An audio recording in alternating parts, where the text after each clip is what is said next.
Caros alunos do ETEC, vamos continuar então com as videoaulas.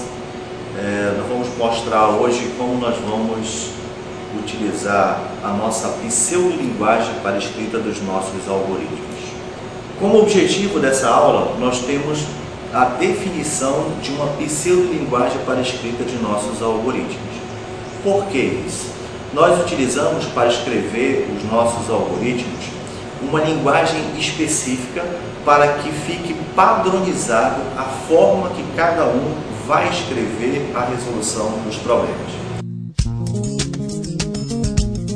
A pseudolinguagem. Nós vamos utilizar uma pseudolinguagem que vai ser específica para nós escrevermos os nossos algoritmos de forma padronizada. Então nós vamos escrever utilizando o mesmo formato, seguindo um padrão, para representar todas as ações que vão ser executadas nos nossos algoritmos. O primeiro elemento da nossa pseudolinguagem são os identificadores.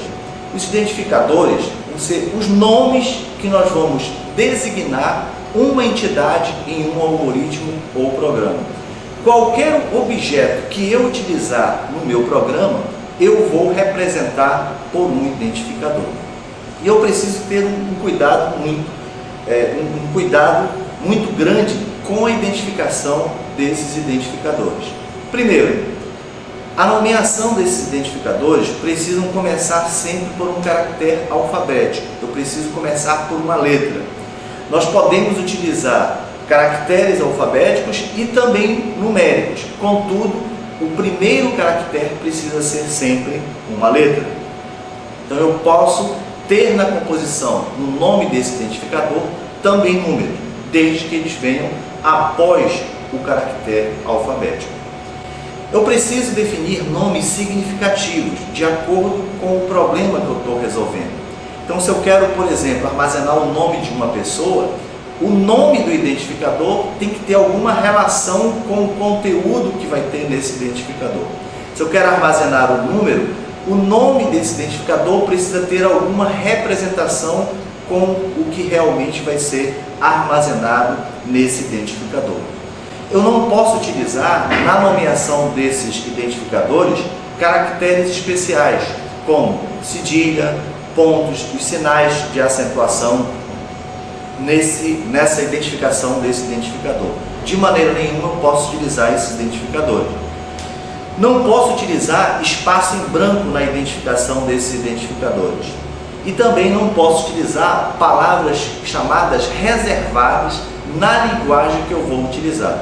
Nós vamos ver nas aulas posteriores a utilização da programação em C. E algumas palavras representam funções dentro da linguagem de programação que a gente vai estar trabalhando. E esses nomes que representam as funções dentro da linguagem, eu não vou poder utilizar no nome dos nossos identificadores. Então, como regra geral, de acordo com o mostrado na figura, nós temos a nomeação do identificador sempre iniciar por uma letra, pode ter letras ou números na composição desses identificadores para formar o nome desse identificador. Após a elaboração, a criação do nome desse identificador, eu preciso identificar que tipo de informação vai ser armazenada nesses identificadores. Os identificadores nos nossos algoritmos ou programas, eles podem ser do tipo constante ou variável. Identificadores do tipo constante, conforme o próprio nome já sugere, são identificadores que vão receber um valor no início do programa ou do algoritmo e não será alterado ao longo do algoritmo. Esse valor vai se manter constante. Eu não vou poder alterar de maneira nenhuma o valor, o conteúdo desse identificador constante ao longo do meu programa ou do meu algoritmo.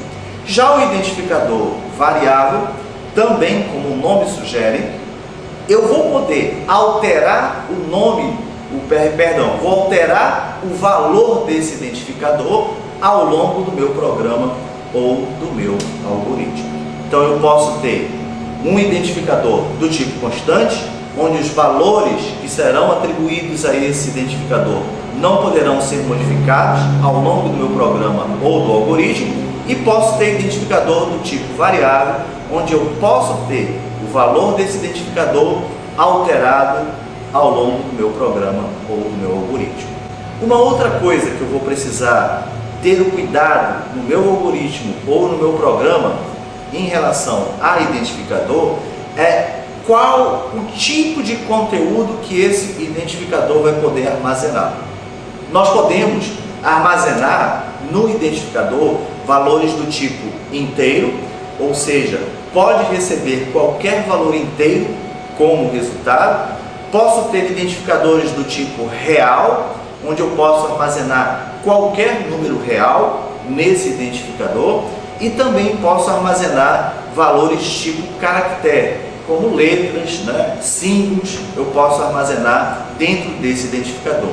E eu tenho ainda um identificador especial, chamado de identificador lógico, onde eu posso armazenar um valor lógico, ou seja, falso ou verdadeiro.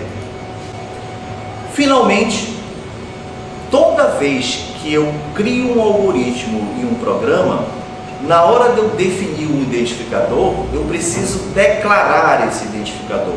Então, logo no início do algoritmo ou do programa, eu faço a declaração desses identificadores. Eu coloco qual o nome desse identificador, que tipo de informação vai ser armazenada nesse identificador.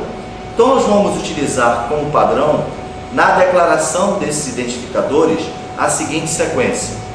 Eu posso definir inicialmente o tipo que vai ser armazenado, como nós vimos na figura. Pode ser inteiro, pode ser um número real, pode ser um caractere ou um valor lógico, seguido do sinal de 2 pontos.